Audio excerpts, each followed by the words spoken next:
And now, Effective Communication with Phil Zeller, CEO, Dale Carnegie, Southwest Michigan. Hey, how's that remote learning going?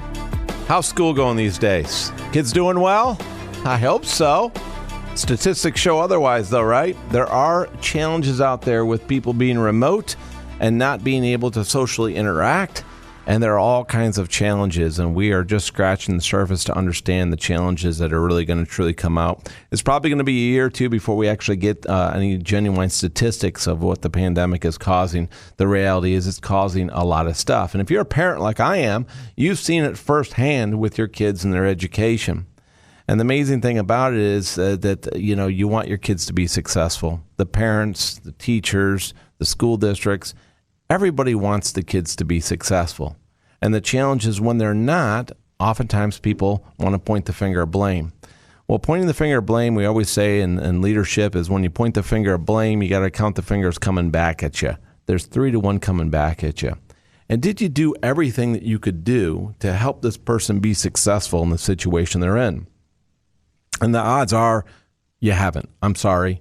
Statistically, If you knew everything in the world and tried every possible thing that could ever be done that's known to human beings, then yeah, you could say, I did everything I could.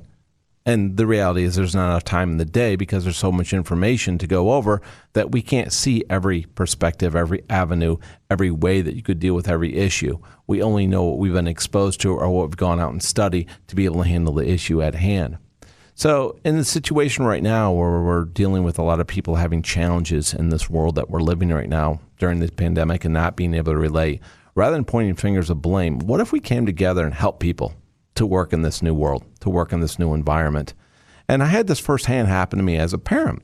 At the beginning of the year, like a lot of parents are going through, their child was doing everything online. And some kids are really good at that, and some kids are not really good at that. And I seem to have a combination of both at certain times. And my daughter at the beginning of the year was struggling. She was struggling with the online work because she missed the social aspect of being at school with her friends and really interacting. Well, it got to the point where she was more focused on what could she do to socialize remotely than she could do to do her schoolwork because that's what she was really missing. So what she started to do is use her time more focusing on way to socially interact versus doing her schoolwork. And of course, her grades started to suffer. And then one of the things that she did do, though, she had a sports team she was on. She was on a cross-country team, and the girls would socially distance. They would run, but they would run together in groups and go out and do all the things they could do. And it was a good way to get exercise and fresh air. But then she found out very quickly that she was not allowed to go to the meets and stuff until her grades got better. And then all of a sudden, motivation kicked in. She had a reason now to really get down and start working hard on her grades and spending more time to do that in order to get what she wanted, which was that opportunity to socialize with these other runners and go to the cross-country meets. So it was really cool that she found that because now she's doing fantastic in school. And still everything's been online, but she's absolutely doing wonderful because she's been motivated by something that motivates her. So when we think about our people and we think about the people on our teams and we wonder why they may not be performing at a certain level, whether it be our kids or our coworkers or people that work for us, why aren't they performing? Well, there's a lot of reasons why. And that's the point. We have to understand what it is. So there's something that I always work with leaders on is to make sure that we do what is called interviews with our people.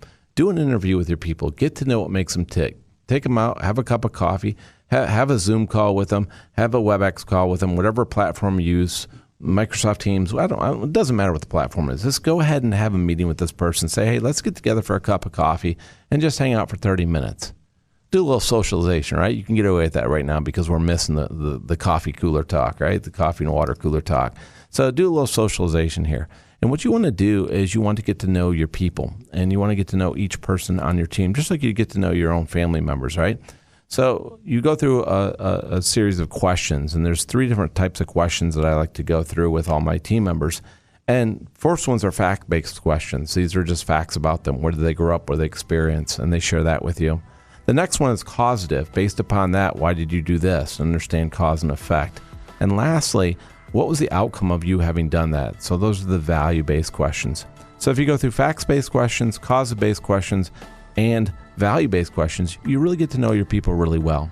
So my challenge is to get out to know your people. And so when you need to motivate them, you'll know what makes them tick.